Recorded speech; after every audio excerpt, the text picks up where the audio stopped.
खास रुख में आपका इस्तकबाल करते हैं। मैं हूं आपके साथ सना वारिस। दिल्ली चलो का नारा आपने अक्सर सुना होगा। ये नारा आम भी है और खास भी। खास इसलिए कि मुल्क में कहीं भी सरकार की पॉलिसियों के खिलाफ एहतजाज हो या फिर कोई तहरीक, इसकी चिंगारी दिल्ली जरूर पहुंचती है। आपके जहन में सवाल उठ रहा होगा कि आखिर दिल्ली चलो ही क्यों? जवाब है, दिल्ली दारुल हुकूमत है। दिल्ली में मुल्क का पार्लियामेंट है जहां कानून बनाए जाते हैं। दिल्ली में मुल्क की सबसे बड़ी अदालत और मरकजी सरकार भी है। किसान मरकजी हुकूमत से नाराज हैं। सरकार की जानिब से लाए गए ज़रई कवानीन के खिलाफ किसान तंजीमों ने दिल्ली चलो की कॉल दी है। वहीं भारत बंद भी आज मनाया जा रहा है और कॉल के पेश नज़र हरियाणा और पंजाब के किसानों ने दिल्ली की जानिब कूच किया, लेकिन इंतजामिया की जानिब से इन्हें मुख्तलिफ मकामात पर रोकने की कोशिश की जा रही है। ताकत का इस्तेमाल किया जा रहा है। कई मकामात पर किसान और पुलिस एहलकारों के दरमियान झड़प की भी खबरें हैं। इस एहतजाज की खास बात यह है कि इस एहतजाज में सियासी लीडरान को बोलने की इजाजत नहीं है। इस बीच दिल्ली के वजीर आला अरविंद केजरीवाल ने ट्वीट कर कहा कि पुरअमन एहतजाज करने का हक किसानों को हासिल है। साथ ही उन्होंने कहा कि मरकज की तीनों ज़रई कवानीन किसान मुखालिफ हैं। वहीं बीजेपी ज़रई कानून को किसान के हक में लाया गया कानून बता रही है। साथ ही बीजेपी ये भी कह रही है कि अपोजिशन पार्टियां किसानों को इस कानून के हवाले से वरगला रही हैं। आज इसी मुद्दे पर करेंगे बात दो खास मेहमानों से। सबसे पहले दो खास मेहमानों का तारुफ करा दें। राजीव जेटली साहब जो कि तर्जुमान है, स्पोक्स पर्सन है बीजेपी के, हमारे दरमियान मौजूद हैं। आपका वेलकम करते हैं। साथ ही साथ धर्मेंद्र मलिक साहब जो कि भारतीय किसान यूनियन के लीडर हैं, आपका भी वेलकम करते हैं, इस्तकबाल करते हैं। सबसे पहले राजीव साहब आपके पास ही आ जाते हैं क्योंकि किसान बहुत दिनों से नाराज हैं। जून में आप ऑर्डिनेंस लेकर आए, सितंबर में इसे पार्लियामेंट में पेश किया गया, फिर कानून की शक्ल ये बिल इख्तियार कर गया। अब जब किसान नाराज हैं और दिल्ली आना चाहते हैं तो आखिर सरकार दिल्ली आने से उन्हें रोक क्यों रही है? देखिए, मैं दो तीन बातें स्पष्ट कर दूं कि जब हम इस बिल को लेकर के आए उसके बाद देश के प्रधानमंत्री, देश के कृषि मंत्री, देश के रक्षा मंत्री, विभिन्न राज्यों के मुख्यमंत्री और हमारी पूरा संगठन किसान भाइयों को समझाने के लिए बाहर निकला कि किस तरीके से बिल आपके फायदे में है।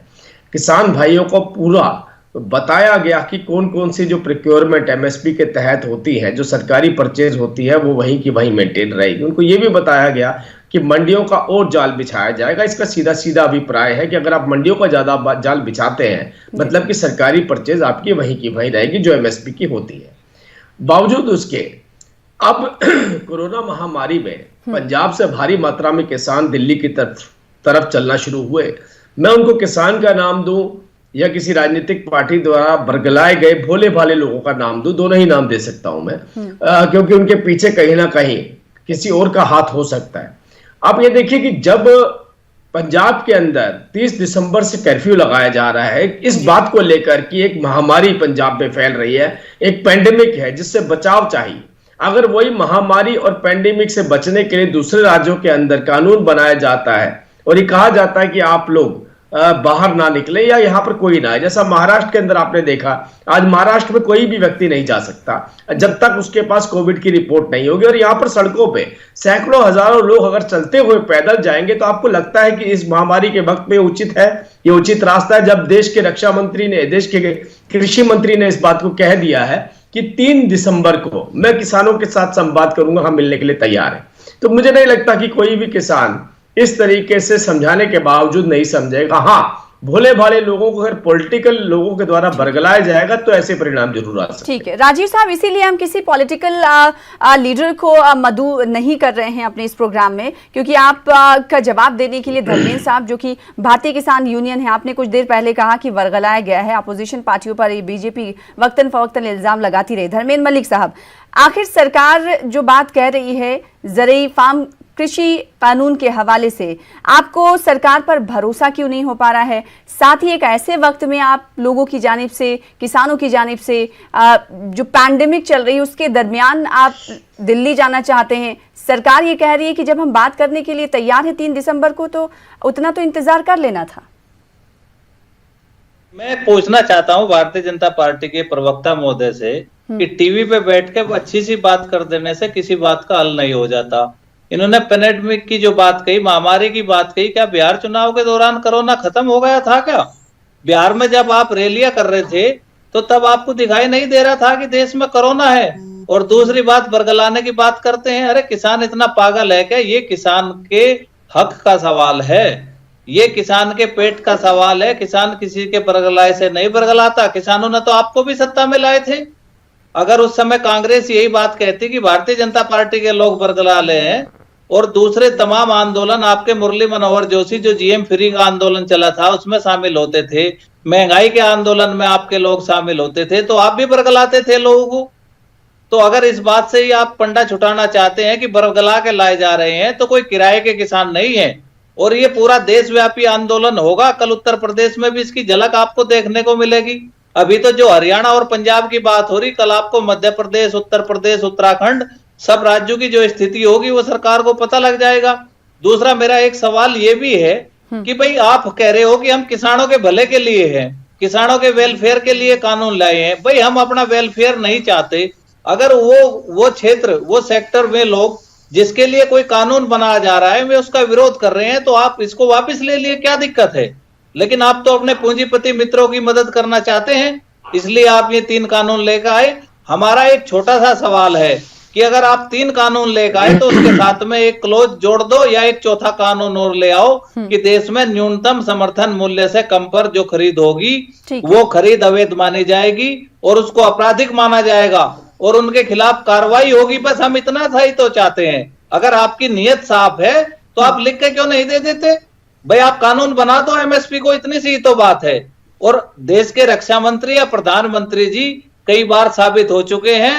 देश के प्रधानमंत्री जी ने कहा था कि नोटबंदी होगी तो काला धन समाप्त हो जाएगा। क्या हुआ? आतंकवादी गतिविधियां समाप्त हो जाएंगी, हुई। ठीक है। और दूसरा राजीव साहब, 15 करोड़ और दूसरी बातें मैं करना नहीं इस चाहता, बात से भी लेकिन पर्दा ये उठ गया, जनता में जिसको लेकर बीजेपी अक्सर ये कहती रही कि अपोजिशन पार्टियां किसानों को वर्गला रही हैं। किसान नेता हमारे दरमियान मौजूद हैं, उन्होंने सीधे तौर पर कहा कि किसान अब बेदार हैं, अपने हक की लड़ाई, हुकूक की लड़ाई वो खुद लड़ना जानते हैं और इसीलिए वो सड़कों पर आज हैं। एक मांग उनकी सिर्फ और सिर्फ है कि एमएसपी को कानून में जोड़ दिया जाए। जब सरकार पर वो भरोसा नहीं कर पा रहे तो सरकार को तो फराख दिली का मुजाहरा करना चाहिए। देखिए, आपने अच्छा किया कि आज किसी राजनीतिक पार्टी के दूसरे प्रवक्ता को नहीं बिठाया। मैं किसानों के बीच से आता हूं, मैं किसानों के बीच में रहता हूं। मैं जिस प्रदेश से आता हूं वहां पर कहते हैं कि कल्चर नहीं एग्रीकल्चर है, मतलब मैं हरियाणा से आता हूं। कभी भी मैंने ऐसा नहीं देखा किसान किसी राजनीतिक पार्टी की भाषा बोलता हुआ नजर आए। किसान जो प्रश्न इन्होंने कृषि से अलग हट करके उठाए, शायद इनके पास जानकारी नहीं होगी, इन्होंने रास्ते कहीं ना कहीं कांग्रेस के नारे सुने थे, वो यहां बैठ के बोल दिए। काला धन खत्म हुआ, आतंकवाद खत्म हुआ। अगर ये आंकड़े मैं इनको बता दूं, नहीं पता है तो मैं बता देता हूं कि आतंकवाद पे कितना फर्क पड़ा, काले धन पे कितना फर्क पड़ा। लेकिन हाँ, क्योंकि इसमें कांग्रेस पार्टी का नारा है, ये बाकायदा नारा है, अगर वो भी मेरे किसान भाई यूज कर लेंगे तो अपने आप सबूत दे देंगे कि कैसे किसान को भड़काया गया है। क्योंकि किसान अपनी बात करता है, वो कोई सी राजनीतिक पार्टी के नारों की बात नहीं करता। खत्म हो गया। अब मैं आपको सुनिए, मेरी बात सुनिए। अच्छा हुआ, मैं तो ये कह रहा कि सिर्फ एक लाइन का एमएसपी का सवाल है। आप एमएसपी पे बात करिए, 3 बिल पे बात करिए। अब मैं दूसरी बात बोलना चाहता हूं। रही बात एमएसपी, देखिए इस बात को बड़ा विस्तार से बताया। मुझे नहीं लगता कोई भी किसान भाई ऐसा नहीं होगा, क्योंकि जैसा उन्होंने अभी बताया, किसान को बरगलाया नहीं जा सकता, वो भोला भाला हो सकता है लेकिन समझदार है, उसके पास बहुत समझ है। किसानों को मैं कोट कर रहा हूं, देश के किसानों को। एक चौधरी रामचेत्र जो किसानों के सबसे बड़े रिसर्चर रहे हैं, वो कृषि करते हैं गोरखपुर के अंदर। उन्होंने कहा कि मैं जो पहले कृषि करता था और जो कॉन्ट्रैक्ट फार्मिंग जो मैंने शुरू करी, जिसमें मैंने 1600 किसानों को जोड़ा, उन किसानों ने कहा 67% मुनाफा मैंने फालतू कमाया, जो इस बिल के अंदर प्रावधान दिया गया है। एमएसपी की बात रही, एमएसपी में बहुत सारे राज्य, हम तो कहते हैं भारतीय जनता पार्टी शासित राज्य तो मंडियों का विस्तार कर रही है। जब मंडियों का विस्तार हो रहा है तो इसका मतलब एमएसपी वही की वही रहेगी और एमएसपी के ऊपर खरीद होगी। तीसरा एक प्रश्न बड़ा इंपॉर्टेंट था जो इन्होंने उठाया कि एमएसपी को सुनिश्चित क्यों नहीं कर देते हैं। देखिए, एमएसपी में फ्लक्चुएशन होती है, ये बात किसान भाइयों को पता है, ये समझदारी इनके पास है। उसमें जो फ्लक्चुएशन होती है, तो क्या ये चाहते हैं कि जो प्राइवेट पार्टी आती है वो आपका सामान कम कीमत पर खरीदे। अगर आपके पास प्रोविजन है, सरकार परचेज एमएसपी पे कर रही है, उससे ऊपर दाम मिलता है तो आप प्राइवेट पार्टी को बेचेंगे। अगर आपको उससे ऊपर दाम नहीं मिलता तो आप क्यों बेचेंगे? देखिए बहुत सिंपल सा क्वेश्चन है ये। प्राइवेट पार्टी जो भी होगी, किसी भी चीज का दाम निर्धारित नहीं होता। आज आप किसी भी प्राइवेट पार्टी के ऊपर ये सुनिश्चित नहीं कर सकते कि आप इससे नीचे नहीं खरीद सकते हैं या इससे ऊपर नहीं जाएंगे। किसान का फालतू में उस वक्त में नुकसान होगा, ये बात बहुत विस्तार से कृषि मंत्री ने बताई है। लेकिन फिर भी अगर कहीं कोई कमी रह गई है तो उसके लिए उन्होंने कहा मैं 3 दिसंबर को दोबारा मिलने के लिए तैयार। धर्मेंद्र मलिक साहब, आपने सुना राजीव साहब को, उन्होंने कहा कि एमएसपी के हवाले से जो डर है किसानों के अंदर, उस डर को दूर किया जा रहा है और इसके लिए 3 दिसंबर का वक्त दिया गया है। अब मैं इस पे आती हूँ। आज जो तस्वीरें हमने देखी वो तस्वीर हरियाणा और पंजाब से ही सामने है। अगर किसानों को प्रॉब्लम है वाकई में इस कानून से, तो आखिर पूरे देश से ऐसी तस्वीरें क्यों सामने नहीं आई? विस्तार से हम ये बताना चाहते हैं कि आप जो है सरकार का डाटा है agri.net पे जाइए, किसी भी मंडी में किसान को एमएसपी नहीं मिलता। ऑनलाइन खोल कर देखिए आप। अगर प्राइवेट आदमी इतने अच्छे होते तो देश में शुगर मिल की आवश्यकता ना होती, कोल्हू क्रशर से लोग काम चलाते। दूसरा, आप कानून ले आए, मुझे एक पर्ची ऐसी दिखा दो पूरे देश में कि कोई एक फसल एमएसपी से ऊपर बिकी हो। हमारा मक्का नहीं बिक रहा, मक्का का भाव है 1800 रुपए और बिक रहा है 800 रुपए। जब हमारा सरसों था तब बिक रहा था 1800 रुपए, रेट है 2500 रुपए, आज है 5500 रुपए। जब किसान की फसल आती है, कोई भी फसल का मूल्य उसको एमएसपी के बराबर नहीं मिलता अगर सरकारी खरीद ना हो। 98% जो खरीद है वो हरियाणा पंजाब में होती है। इसलिए हरियाणा और पंजाब का जो किसान है वो आज जो है अपने हक के लिए सड़कों पर है। और अगर आपके कह देने से, लिख देने से कि अच्छा भाव मिलेगा, बाहर बेचने से कौन रोकता है? आज भी बाहर बेच सकता है, लेकिन हमारा ये मानना ही नहीं, ये सत्यापित हो चुका है कि अगर देश में एमएसपी ना हो तो किसान की फसल ऐसे ही लुट जाए। एमएसपी भी कोई अच्छा भाव नहीं मिलता है हमको। राजीव जी, आपने सुना धर्मेंद्र मलिक साहब को। एमएसपी के मुताबिक ही उन्हें अच्छी कीमत नहीं मिलती, एमएसपी की रकम मुख्तस नहीं की गई, गारंटी नहीं की गई, तो ये तो दुगनी प्रॉब्लम किसानों के सामने है। आखिर इस परेशानी को सरकार दूर क्यों करना नहीं चाहती, जब आप बारहा ये कहते हैं कि एमएसपी नहीं हटाई जाएगी, एमएसपी रहेगी, मौजूद रहेगी, तो एमएसपी का लफ्ज और उसकी गारंटी को कानून में क्यों नहीं शामिल किया जाता? सिर्फ किसानों की यही मांग है सरकार से। आप देखिए, 2 बातें एक साथ जोड़ दी हैं। हमारी लड़ाई सरकारी मंडियों में एमएसपी पे जो परचेज नहीं होती है, जिन भी वजहों से, जिन भी कहा जाता है जो मिडलमैन होता है या अफसर होता है, जितनी वजह से भी ये अनियमितताएं होती हैं, हम क्या उसके खिलाफ लड़ाई लड़ रहे हैं या हम इस बात के खिलाफ लड़ाई लड़ रहे हैं कि जो ऑलरेडी परचेज एमएसपी पर होती है वही परचेज, उसी तरीके की परचेज बाहर भी होनी चाहिए। अगर वो परचेज से आप सेटिस्फाइड नहीं है, संतुष्ट नहीं है, तो आप बाहर वो परचेज कैसे दिखा सकते हैं? यही बात कृषि मंत्री जी ने वर्चुअल मीटिंग में प्रधानमंत्री जी ने बताई थी, यही बात बार बार रखी भी गई थी। और केवल ये मैटर जो है ना, ये बिल जो है, जो 3 बिल हैं हमारे, ये केवल एमएसपी पर नहीं टिके हैं। देखिए, एक फिरोजाबाद की बेल्ट है, फिरोजाबाद की बेल्ट में आप जाके देखें, वहां के किसान को वो 25 पैसे किलो आलू बेचता, वो कोई खरीदने वाला नहीं होता था, कोल्ड स्टोरेज नहीं थे उनके पास, फेंकना पड़ता था सड़क पर उसको आलू। आज अगर हम ये प्रोविजन करते हैं कि उस आलू की बुआई से पहले उसकी परचेज हो जाए, कीमत निर्धारित हो जाए, तो मुझे लगता है ये कौन सा किसान नहीं चाहेगा। इसीलिए हम बार बार कह रहे हैं देश के बुआई से पहले किसानों को, धर्मेंद्र साहब, बुआई से पहले आपको कुछ खेती किसानी जानते हो या नहीं जानते? अरे मेरी बात तो सुनिए आप, अब आप नहीं, सुन लीजिए। आप जो टीवी पे बैठ के कह रहे हैं कि भाई फसलों की परचेज हो जाए, आप कितने % में कर सकते हो? आप बताएं मुझे।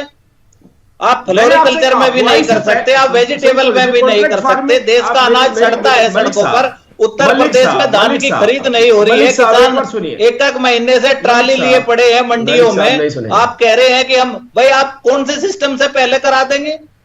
मलिक साहब, मेरी बात तो सुन लीजिए एक बार। नहीं, देखिए, आपने मेरे 2 बात करना है और आपने कहा कि बिचौलियों को हटाया जाएगा। जवाब तो देने नहीं, सुना आप मेरी बात, देने दीजिए। आप कानून लेकर आते हैं, कानून में लिखते हैं कि एनी पैन कार्ड होल्डर, यानी कि कोई भी व्यक्ति जिसके पास पैन कार्ड हो वो फसलों की खरीद कर सकता है। इससे बिचौलिए घटे या बढ़े, मुझे एक बात तो इसका आपसे जवाब चाहिए। दूसरी बात, आपने कहा वन नेशन वन मार्केट, यानी कि एक देश एक बाजार। आपने क्या किया, कानून में लिखा, कानून में आपने कर दिया कि जो मंडी के अंदर बेचेगा उस पर टैक्स लगेगा व्यापारी पे, और जो मंडी से बाहर प्राइवेट यार्ड में बेचेगा उस पे मंडी शुल्क नहीं लगेगा। यानी कि एक देश दो बाजार, एक बाजार के सामने दूसरा बाजार, दोनों में भिन्नता है। और आप कह रहे हो कि वन नेशन वन मार्केट, तो बहुत विरोधाभास है आपके कानून में, कॉन्ट्रडिक्शन है। नहीं मलिक राजीव साहब, हाँ बहुत अच्छी बात, बहुत अच्छी बात। नहीं मैं जवाब दूंगा, किसी बात से पीछे नहीं हटूंगा। एक बात, मतलब जब मंडियों में टैक्स लगेगा तो प्राइवेट लोगों के पास लोग जाएंगे, मंडियां हमारी वीरान हो जाएगी, मंडियां बंद हो जाएंगी। मंडियां बंद होंगी तो खरीद कहां से होगी? मैं आपको एक बात और बता दूं कि एफसीआई पिछले 5 साल से कितने घाटे में है। आप स्टोरी देखिए, एफसीआई की रिपोर्ट पढ़िए। आपकी सरकार को एफसीआई की जो सब्सिडी रिलीज करनी थी, पिछले 3 साल से आपने एफसीआई का पैसा भी रिलीज नहीं किया। ये कानून आप ले आए, 2 साल बाद एफसीआई को आप बंद कर दोगे और आपको कहोगे कि हमने विकल्प दे दिया, किसान जहां चाहे वहां बेचे। और बिहार में भी तो वेलफेयर हुआ था ना। बिहार में एमएसपी क्या होता है शब्द के मायने नहीं पता। कितनी खरीद होती है बिहार में? वहां तो बहुत अच्छा वेलफेयर होना चाहिए था। वहां के किसान की आमदनी एवरेज जो है 5,000 से 6200 रुपए तक है, और पंजाब के किसान की आमदनी 13,000 रुपए वार्षिक है। तो ये डिफरेंस है आपके कानून का। ठीक है राजीव साहब, मैं जवाब दे सकता हूं। इस देश के अंदर 3 बड़े नेता रहे हैं जिनको हम कह सकते हैं कि वो किसानों के नेता रहे हैं। महेंद्र सिंह टिकैत, चौधरी चरण सिंह और चौधरी देवीलाल जी। अब सोचिए, लाखों किसान उनके पीछे चले। किस बात के लिए चले? इस बात के लिए चले कि मेरी फसल का मूल्य मैं निर्धारित करूंगा, और यह अधिकार पहली बार इस बिल में आपको मिला है। आप बताइए, क्या यह मांग नहीं थी? क्या यह मांग आज तक चौधरी चरण सिंह की, चौधरी महेंद्र सिंह टिकैत जी की रही कि नहीं रही? बताइए मुझे। जिस बात को आज तक किसान कोट करता रहा कि मेरी फसल का मूल्य मैं निर्धारित करूंगा, आज आप ये बात कह रहे हैं कि आपकी फसल का मूल्य अब सरकार निर्धारित करेगी, सरकार बताएगी कि कितने पैसे में खरीदी जाए, जो सरकारी परचेज होती है। तो आप आज या तो जो किसान लीडर रहे हैं, जो मांग रही है, जो स्वामीनाथन के अंदर भी लिखा गया है, स्वामीनाथन रिपोर्ट में, उसको खारिज कर दीजिए, या आप बोलिए मेरे को स्वामीनाथन रिपोर्ट में जो बिंदु दिए गए हैं मुझे उसके हिसाब से काम करना है। 960 रुपए की लागत किसानों की लगाई गई गेहूं के लिए, 960 रुपए की। देश के प्रधानमंत्री ने 1900 रुपए से ऊपर की परचेज का वायदा किया है, 1975 रुपए की परचेज की जाएगी। तो ऐसा नहीं है कि सरकार किसी बात को लेकर गंभीर नहीं है, सरकार हर बात को लेकर गंभीर है, लेकिन मुद्दा केवल पंजाब तक ही क्यों सीमित है? और चंद और कुछ C2+50 मिलना चाहिए। मतलब जो हमारे काम की बात है वो तो आप मानोगे नहीं। आपने C2+ की 50 की जगह फार्मूला करके कर दिया A2FL। अच्छा, फार्मूले बदलने पे आपकी सरकार एक्सपर्ट है। दूसरा, मैं आपसे एक बात और कहना चाहता हूं कि मैं इस बात का विरोध नहीं करता कि किसान को फसल बेचने का अधिकार कहीं भी नहीं होना चाहिए, और किसी कानून के तहत ये बाध्य भी नहीं था कि किसान नहीं बेच सकता। लेकिन अगर आप इस बात को कहते हैं तो आपके हरियाणा के मुख्यमंत्री मेरी फसल मेरा ब्यौरा यानी कि पोर्टल पे रजिस्ट्रेशन करा के फिर नौटंकी कर रहे हैं, जब देश के संसद एक बिल लेके आई है कि कहीं भी कोई भी फसल बेच सकता है। तो आपके मुख्यमंत्री किस हक से कहते हैं कि मैं हरियाणा में बाजरा नहीं बिकने दूंगा, राजस्थान का? यूपी के किसानों का गेहूं रोक दिया गया, और फिर पोर्टल पर रजिस्ट्रेशन क्यों कराए जा रहे हैं? फिर तो कहीं भी किसान कहीं भी जाके बेच सकता है। बिल्कुल, एक देश एक कानून की जब बात होती है तो इसका निफाज भी होना चाहिए, लागू भी होना चाहिए। बहुत अच्छा प्रश्न, बहुत अच्छा प्रश्न उठाया।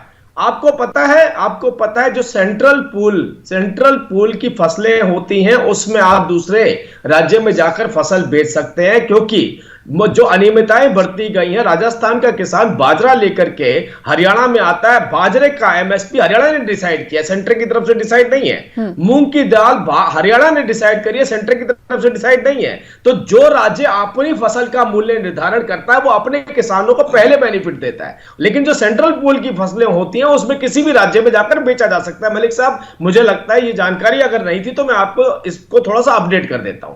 ये मेरी बकायदा हरियाणा के मुख्यमंत्री से ऊपर चर्चा हुई। उन्होंने कहा हमने किसी को कहीं आने के लिए मना नहीं किया है, लेकिन जो फसलों के मूल्य हम निर्धारित कर रहे हैं प्रदेश के अंदर वो हम प्रदेश के किसानों के लिए कर रहे हैं और प्रदेश के किसानों को दें। ठीक है राजीव साहब, मेरा सवाल आपसे ये है कि किसान आपने कहा कि आप बड़ा बाजार किसानों को दे रहे हैं, लेकिन किसान इस पर भरोसा करने के लिए तैयार नहीं है। उनका कहीं ना कहीं डर है कि मंडी व्यवस्था जो है वो खत्म हो जाएगी। साथ ही उनके अंदर एक डर ये भी है कि वो अपने उत्पाद को लेकर अपनी प्रोडक्ट्स को लेकर कहाँ घूमते रहेंगे, ट्रांसपोर्टेशन का जो खर्चा आएगा, उन सब चीजों के बारे में आखिर सरकार क्यों नहीं सोच रही? देखिए, ट्रांसपोर्टेशन के लिए भी मैं आपको एक बात बता दूं। हाँ। जो कृषि ट्रेनें चलाई गई हैं देश के अंदर, उसमें बीच में पहले वो ट्रेनें चली, उसके बाद कुछ कम हो गई थी। जब कम हुई तो वो राज्यों की बात कर रहा हूं जो भारतीय जनता पार्टी शासित राज्य नहीं है, जैसे पंजाब के मुख्यमंत्री ने कहा इतनी बेहतर सुविधा जो आपने किसानों को दी है, वो ट्रेनें कोरोना पैंडेमिक के चलते थोड़ी कम हुई थी, हमारे को दोबारा बढ़ानी पड़ी और बकायदा उसका आग्रह आया था।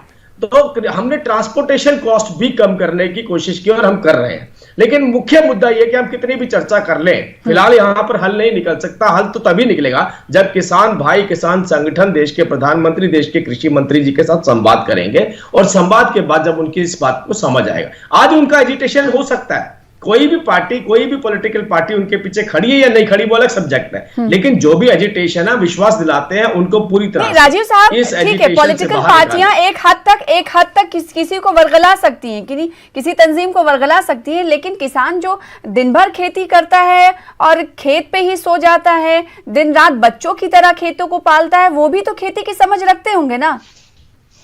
बिल्कुल रखते हैं, बिल्कुल रखते हैं। इसीलिए देखिए, हम किसान को जब तक नहीं समझा देते, हमारा संघर्ष जारी रहेगा। ठीक है धर्मेंद्र साहब, 2009 में सरकार ये कह रही है कि हम किसानों को समझाएंगे। आखिर कौन सी ऐसी बात है जो किसानों को समझ नहीं आ रही?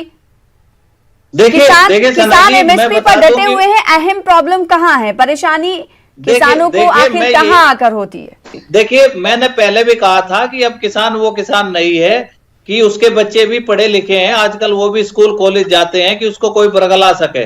दूसरी बात मैं आपको ये कहना चाहता हूं कि सरकार तो लगी थी समझाने के लिए। सरकार 3 महीने से समझाई तो रही है, कर थोड़ा कुछ रही है। सरकार ने पूरी फौज उतारी मंत्रियों की, हर स्टेट में कमेटी बढ़ाई, हर केंद्रीय मंत्री ने प्रेस कॉन्फ्रेंस की और लोगों को समझाया।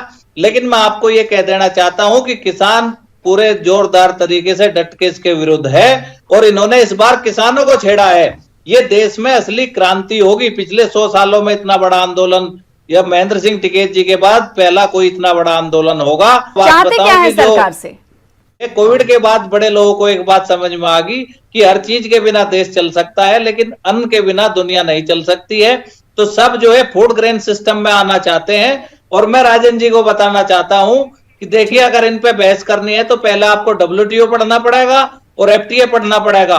MSP हमारा एक सेफ गार्ड है, हमारे पास एक हथियार है किसान को सरकार के पास बचाने का। जिस दिन आप खुले बाजार में छोड़ दोगे, खुला बाजार कभी भी किसानों के लिए हितकारी साबित नहीं हुआ है। आप मंडियां तोड़ने का जो प्रयास कर रहे हो, मंडियों में हमारी सामूहिक शक्ति होती है। 20 किसान फसल बेचने के लिए आते हैं, आप उसको अगर अलग अलग कर दोगे तो किसान बार्गेनिंग की भी स्थिति में नहीं रहेगा। और किसान इस बात को पूरे ढंग से समझता है और अपने हक की लड़ाई के लिए खड़ा है। पिछले देश का दुर्भाग्य है कि पहली बार जो है किसान दिवाली पे दिवाली नहीं बनाई।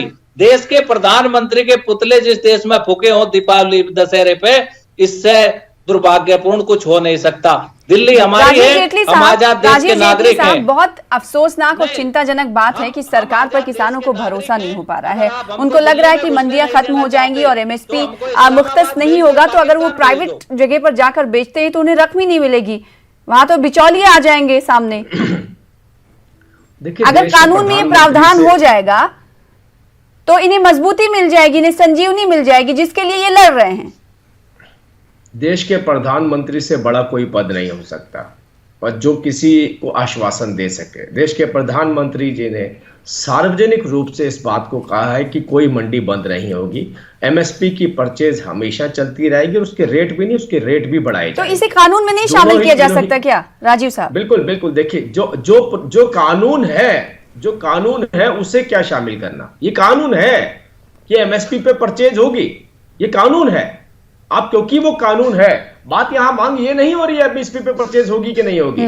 आप पूरा मलिक साहब से पूछिए, मांग ये हो रही है कि जो प्राइवेट लोग होंगे वो MSP पे परचेज करें। सरकार ये मसला तो यही है ना, मसला तो यही है कि सरकारी मंडियों में तो सरकार खरीद लेगी, लेकिन बाहर जो दरवाजे सरकार कह रही है कि हम खोल रहे हैं, बड़ा बाजार दे रहे हैं, वहां पर एमएसपी की रकम क्यों नहीं गारंटेड की जा रही है, क्यों नहीं मुख्तस की जा रही है?